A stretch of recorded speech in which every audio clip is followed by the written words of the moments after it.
तो नरसिंह मेहता, बहुत ध्यान से सुनिएगा, भाई ने घर से निकाल दिया, कुल पुरोहित के पास गए तो कुल पुरोहित जन भी सब बड़े चिढ़ते थे, ब्राह्मण जन भी, ये नागरवंशीय ब्राह्मण थे तो ब्राह्मण भी इनसे बड़े चिढ़ते थे। क्यों? बिना वेद शास्त्र पढ़े, बिना कुछ भजन, बिना कुछ विद्वत्ता की बात किए इतनी भीड़ क्यों लगी रहती नरसिंह मेहता के पास, इसलिए वो भी जलते थे। नरसिंह मेहता ने कुल पुरोहित से जाके कहा, मेरे पिता का श्राद्ध है, आप प्रसाद पाने आओगे? तो कुल पुरोहितों ने भी कह दिया कि हम तो तुम्हारे बड़े भैया के यहां जाएंगे, उन्होंने हमको पहले निमंत्रण दिया है, तुम अपनी व्यवस्था कुछ और करो। तो नरसिंह मेहता बेचारे ढूंढने लगे, मेरे यहां कौन ब्राह्मण आएंगे। किसी अन्य ब्राह्मण के पास गए तो उसने मन में विचार किया कि नरसिंह मेहता को इतनी बड़ी व्यवस्था बता दो कि अपने आप मना कर दे। क्या व्यवस्था बताई? बोले कि देखो नरसिंह, तुम्हारी छवि जो है वो पूरे जूनागढ़ में खराब हो गई है, पिता का श्राद्ध है और छवि बनाने का भी एक बढ़िया समय है। तो बोले क्या करना है? बोले तुम जितने ब्राह्मण हैं सबको निमंत्रण दो। नरसिंह मेहता बोले आप जाके सबको बोल दो, मुझे कोई दिक्कत नहीं, मैं सबको प्रसाद पाऊंगा। नरसिंह मेहता ने सोचा 200-300 ब्राह्मण होंगे, और उस ब्राह्मण ने जाके 4000 परिवारों को निमंत्रण दे दिया। नरसिंह मेहता बेचारे बड़े सामान्य से थे, इतनी ज्यादा व्यवस्था उनके पास थी नहीं। मैं एक बात इसलिए सुना रहा हूं कि उन्होंने जड़ ठाकुर जी को चैतन्य कर दिया नरसिंह मेहता जी ने। कैसे? 4000 ब्राह्मणों को निमंत्रण दे दिया। नरसिंह मेहता ने घर जाकर के पत्नी से कहा 200-300 ब्राह्मण आएंगे, तुम प्रसाद की व्यवस्था करो। हैं 200-300 ब्राह्मण? यहां पे 2 लोगों की प्रसाद की व्यवस्था नहीं, घर में तुम 200-300 ब्राह्मणों को निमंत्रण दिया है। वैकुंठ में बैठे बैठे द्वारिकाधीश रुक्मणी जी से कह रहे हैं, बोले 200 नहीं है, 4000 आने वाले। रुक्मणी जी मेरा नरसिंह फंस गया। रुक्मणी जी बोली अब क्या होगा? बोले देखो आगे क्या होता है। नरसिंह मेहता जी बोले देवी 200 ब्राह्मणों की प्रसादी बनाओ। बोले कहां से बनेगी, हमारे यहां व्यवस्था नहीं। बोले मैं एक काम करता हूं, एक सेठ जी हैं, वो मेरा कीर्तन कराते हैं, मुझसे बहुत प्रेम मानते हैं, मैं उनके यहां से थोड़ा कर्जा ले आता हूं और उससे हम 200 ब्राह्मणों का भोजन करा देंगे, जाओ। नरसिंह मेहता जी सेठ जी के पास गए, सेठ जी से जाके बोले हमको 200 ब्राह्मणों का प्रसाद कराना है, कुछ कर्जा दे दो आप, हम ब्याज सहित लौटा देंगे आपको। सेठ जी बोले देखिए नरसिंह मेहता जी, हमको ब्याज नहीं चाहिए और आप यदि नहीं भी लौटाओगे तो भी चलेगा, लेकिन बदले में हमको कुछ दे दीजिए। बोले क्या? बैठ के कीर्तन सुना दो। आप कीर्तन इतना अच्छा करते हैं, थोड़ी देर कीर्तन सुना दो, हम दक्षिणा के रूप में इतना धन देंगे कि 200 ब्राह्मणों का भोजन हो जाएगा। नरसिंह मेहता बोले मैं कीर्तन तो सुना दूंगा, पर कीर्तन करते करते करते करते जब मैं भाव में चला जाता हूं तो मैं कितने घंटे हो गए, कितने दिन निकल गए, मैं भूल जाता हूं। और आज शाम को ब्राह्मणों का भोजन होना है, मैं ऐसा नहीं हो कि कहीं मैं तल्लीन हो जाऊं कीर्तन में।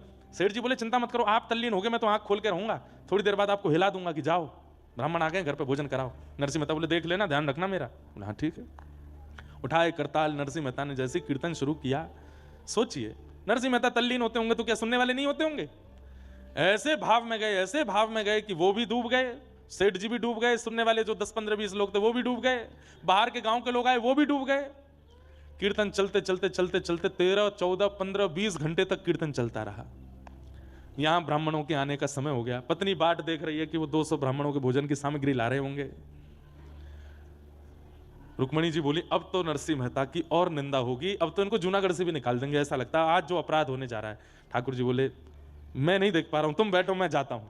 और महाराज नरसिंह मेहता का रूप धारण करके ठाकुर जी आ गए जूनागढ़ में, और ठाकुर जी तो अक्षय पात्र लेकर के चलते हैं।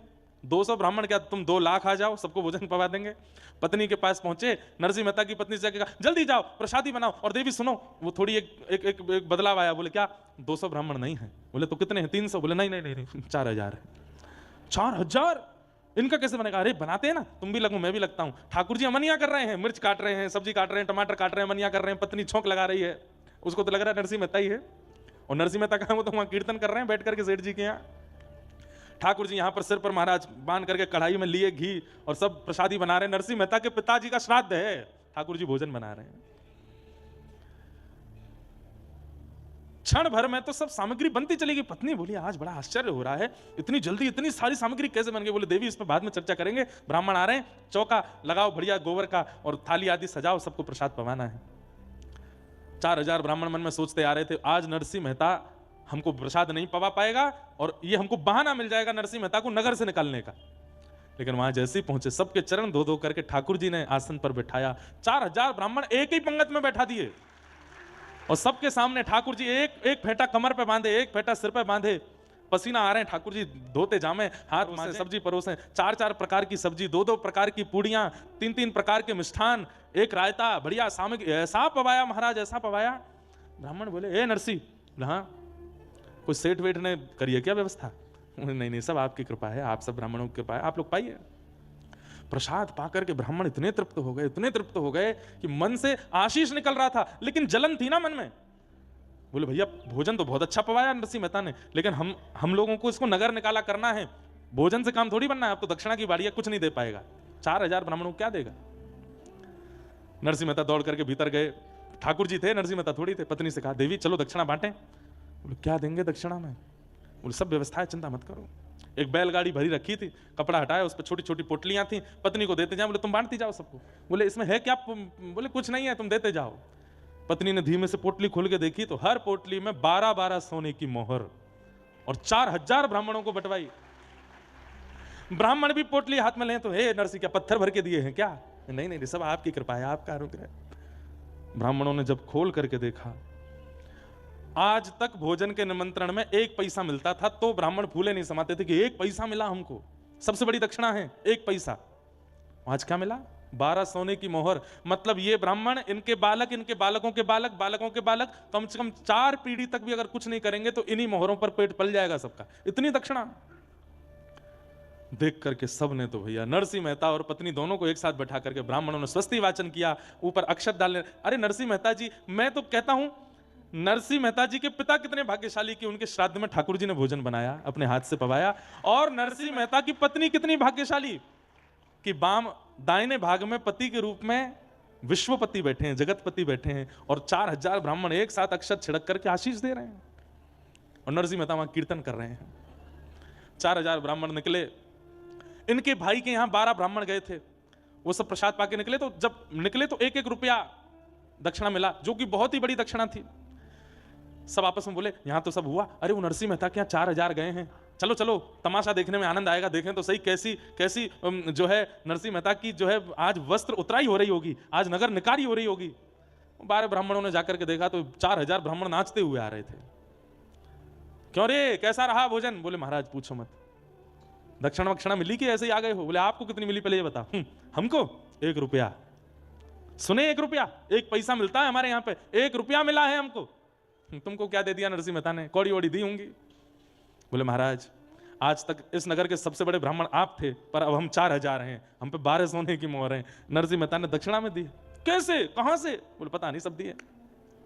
यहां सब ब्राह्मणों को प्रसाद पवाने के बाद ठाकुर जी बोले, देवी थक गए, हमारे तो कमर में दर्द हो गया, आप बैठिए ना, मैं प्रसाद पवाती हूँ। हाँ सब ब्राह्मणों का हो गया, मैं पा लेता हूँ। ठाकुर जी बैठ करके पाए, पा करके पत्नी बोलती जा रही है, थाली में ही छोड़ देना, मैं भी पाऊंगी फिर। बोले हाँ हाँ। खूब सारा पाए। ठाकुर जी बोले, अब देवी तुम बैठ के पाओ, मैं थोड़ा संध्या वंदन करके आता हूँ। पत्नी पाने के लिए बैठी, ठाकुर जी संध्या के बहाने सीधे द्वारिका चले गए वहां से। और वहां जाकर के ठाकुर जी ने सेठ जी के चित्त में जाके कही, अब तो उठ जा, उठा दे नरसी को। सेठ जी की आंख खुली, नरसी जी, नरसी जी। बोले जी क्षमा कर दीजिए, बहुत बड़ा अपराध हो गया। बोले क्या हो गया? बोले आपको कीर्तन करते करते बहुत समय हो गया, श्राद्ध। बोले कितने, 2-4 घंटे ज्यादा हुए? नहीं नहीं 24 घंटे हो गए। नरसिंह मेहता बोले अब तो जाने से कोई फायदा नहीं, आप ही चले जाना, मेरी पत्नी कहाँ है उसको ढूंढ के भेज देना, ब्राह्मणों ने बहुत बुरा हाल किया होगा, घर वर जला दिए होंगे हमारे। तो सेठ जी बोले मैं संग चलता हूं ना, एक बार चल के देख लें क्या है। धीमे धीमे डर डर के नरसिंह मेहता अपने घर जा रहे हैं। घर के बाहर जाकर के देखा तो आंगन में बैठ करके पत्नी प्रेम से प्रसाद पा रही थी।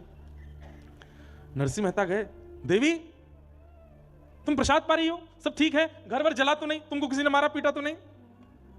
अरे क्या, कौन मारेगा, प्रसाद पानी दीजिए थोड़ा प्रेम से। तुम प्रसाद पा रही हो, पिताजी का श्राद्ध नहीं हुआ, ब्राह्मण आए थे क्या, कुछ कहा तो नहीं? कैसी बात करते हैं, संध्या करने गए थे, हाथ पांव धोने गए थे, पूरी याददाश्त धो के आए हो क्या? संध्या करने गए थे, हाथ पांव धोने गए थे, पूरी याददाश्त धो के आए हो क्या? सब कर गए ब्राह्मण भोजन, 4000 ब्राह्मण आए थे, क्या बढ़िया, सब आनंद से हुआ, देखो अब ये प्रसाद। नरसिंह मेहता बोले क्या कह रही हो तुम? बोले आप ऐसे आश्चर्य में पूछ क्यों रहे हो? नरसिंह मेहता जी ने सब सत्य बताया। बोले देवी मैं 24 घंटे बाद आया हूं, मैं कीर्तन करने गया था, 24 घंटे तक नहीं आया था, यहां 24 घंटे में क्या हुआ मुझे बताओ। पत्नी के नेत्र सजल हो गए। बोले आप नहीं थे? बोले ना। सब्जियां कौन काट रहा था भीतर? फेंटा बांध करके, सिर पर स्वापा बांध के, बार बार मेरे से हाथ से कढ़ाई छीन करके कौन चला रहा था रबड़ी को, रायते को किसने बनाया? सब ब्राह्मणों को, 4000 ब्राह्मण आए थे, सबको 4000 आए थे। बोले हाँ, सबको प्रसाद पवाया, 12-12 सोने की मोहर दी। आप नहीं थे तो कौन थे? नरसिंह मेहता के नेत्र सजल हो गए। बोले देवी तुम्हारे चरण कहाँ है, मैं प्रणाम कर लूं? मेरे द्वारिकाधीश आए थे, मैं नहीं था, मेरे नाथ आए थे, मुझे बस ये बता दो वो कहां बैठे थे, कहां चले थे, उनकी चरण रज होगी, मैं उसी को माथे से लगा लूं। पत्नी बता रही है यहां चले थे। नरसिंह मेहता लेट लेट करके उस स्थान को प्रणाम करते हैं, द्वारिकाधीश को पुकार रहे हैं, नाथ क्यों किया आपने ये सब, क्या आवश्यकता थी?